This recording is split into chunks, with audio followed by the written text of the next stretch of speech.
Title: Cray Roommates Mom Hates Me. Okay, this happened when I was about 20 years old and I had already been living on my own for about 2 years at this point. I was talking to a good friend of mine, let's call her E, telling he about how I was looking into finding a new apartment that was a better distance from college and work, maybe something a little cheaper too. She kinda perked up and eventually brought up the idea that we get a place together. We were both great friends, we likes the same food, music, movies, we loved art and writing too, so I thought it would be a great idea and it would cut the cost of the bill.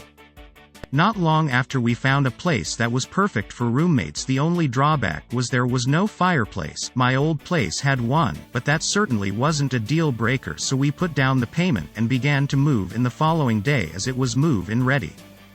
I should have known her mother was going to be a problem before we had even finished moving in though, but I just didn't realize just how much of a problem until later.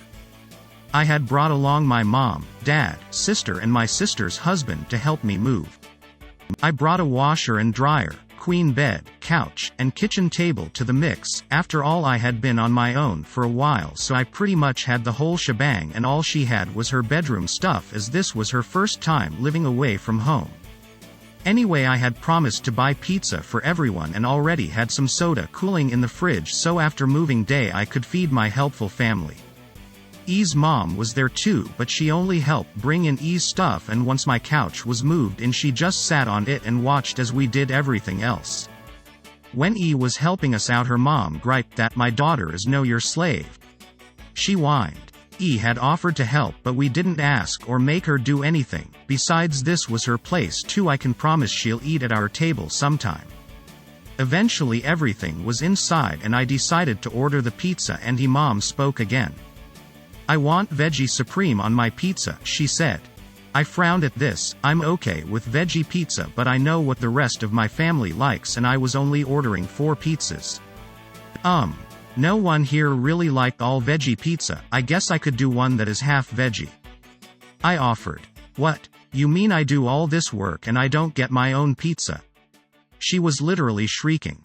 Of course not, we are all sharing these.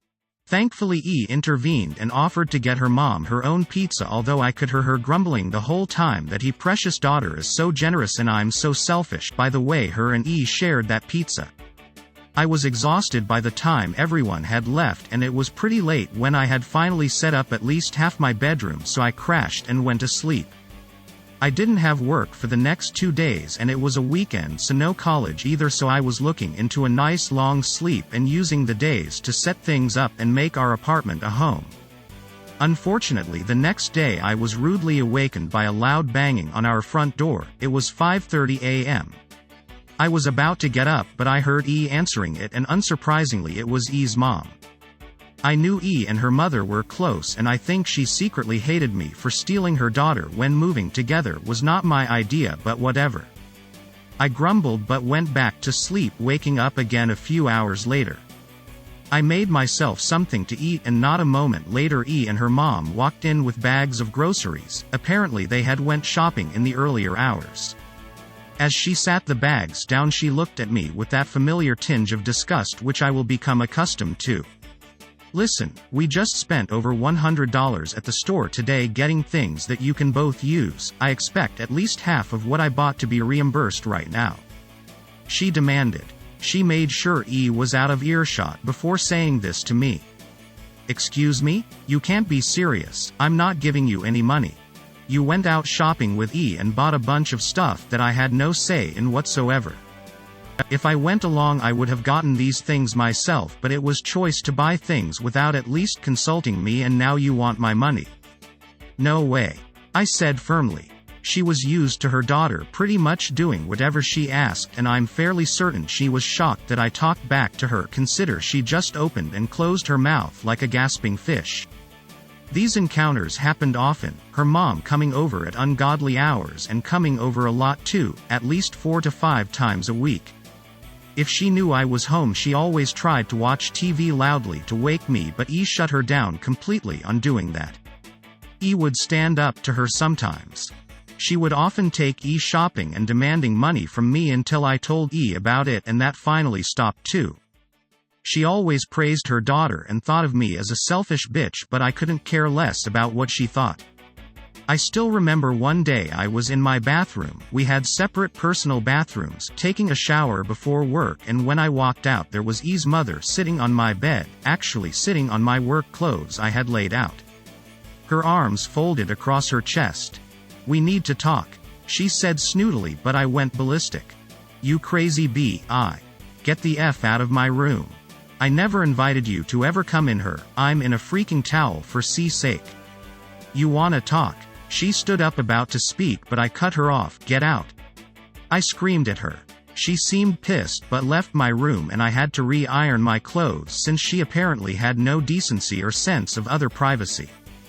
When I saw her again I told her flat out if she ever went into my room again when I wasn't there and didn't invite her I'd slap her into next week. I was done being anything but mean to this woman because she treated me with nothing but hatred, so why even try? Thankfully about 3 months later she mellowed a little, she stopped showing up so early and stopped stopping by so often, and when she did visit she would make a snide comment about not feeling welcomed.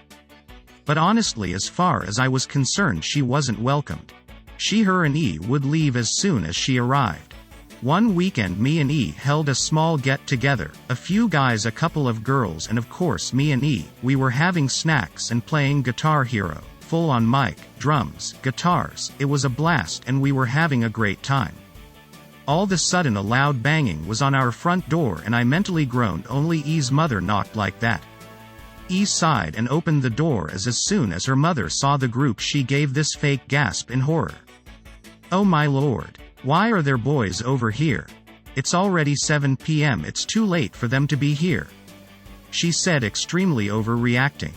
Keep in mind I'm 20 at this point and E is 22. "We are just having fun, Mom. Besides, it's not a big deal. We have guys over all the time. These guys are our friends," E said, seeming to be just as confused as I was. She acted like our apartment was her house and her rules were no boys allowed. "I expect this kind of behavior fro her," Mom said, pointing at me accusingly. "I know she's nothing but a slut, and I know you are a good girl and would never let these boys over without taking to me about it first," she said. I was pissed. Thankfully before I slapped this woman, E actually yelled at her mom, which probably had a more lasting effect than me assaulting her. "Mom, how dare you say such a thing about my best friend? She had been extremely patient with you about how rude and terrible you are whenever she's around. You are horrible to her, and yet she still has never asked you to get out of the house or to stop coming over. But to call her such a terrible thing, it's my turn. Get out," she said firmly. "Oh, you can't be serious, I'm your mother." She was whining now like she was ready to cry. "I'm serious, get out. Go home, and unless you call first, don't come over here. We won't be opening the door if you do. Also, next time you call, I'm handing the phone directly to me, and if the first words out of your mouth are not a sincere apology, we won't be talking again," E said. "You can't make me apologize for the truth," she said, tears starting to fall. "Get out already. I swear I will call the police," E screamed at her, and Mom stormed out sobbing as she did so. I was so proud of E. I hugged her, and after was all calmed down, our friends included, we resumed out fun Guitar Hero games. It took almost 3 weeks before finally, after hundreds of calls not being an apology to me, she finally relented as said she was sorry for all the name calling and being so rude toward me. I'm sure she didn't mean it, but I accepted the apology anyway. She was better after and did call before coming over, but she was still rude whenever she thought she could get away with it. When it was time to renew our lease, I had to tell E I couldn't live with her anymore, honestly, because she came with her mom and I was kinda through with living with my parents and much less living with hers. Thankfully she understood. I got my own place and she moved back home. Title: Father abandons his daughter at a train station to fend for herself. I don't know where to post this, and I apologize for any formatting issues as I am posting this from the Reddit app on my phone. If I'm posting this in the wrong subreddit, I apologize and will move the post. So, this happened yesterday to a friend of my younger sister. The friend, who I will refer to as S, is only 15 years old, but you wouldn't realize it because she looks way younger, and has an awful home environment. Her mother is an alcoholic and her father is a severe drug addict. For instance, there has been many instances where S has found needles in places such as the shower in her house. Anyway, as soon as S realized that his father had left her at the Maryborough West train station, she called my sister in tears, just bawling her eyes out because she was terrified. My sister immediately parroted the information over to our mother, who immediately sent our housemate over to Maryborough with my sister to pick up S and bring her to our house, calling S to let her know what our housemate and his car looked like and instructing her to wait outside the train station's office. Shortly after coming to our house, my sister and S went for a walk so they could sneak into S's house to retrieve her school uniform. They later told me that they found S's father off his head and snorting drugs. We don't know why S's father dumped her at a train station to fend for herself, but considering that he's a druggie and the mother is an alcoholic, I personally believe that it happened because the parents thought that drugs and alcohol are more important than providing for their daughter. S has mentioned that her father did make a mention of putting her into the foster care system. My own parents were completely furious when they learned that S has been dumped at a train station, and even more so when I told my mother what the girls had seen.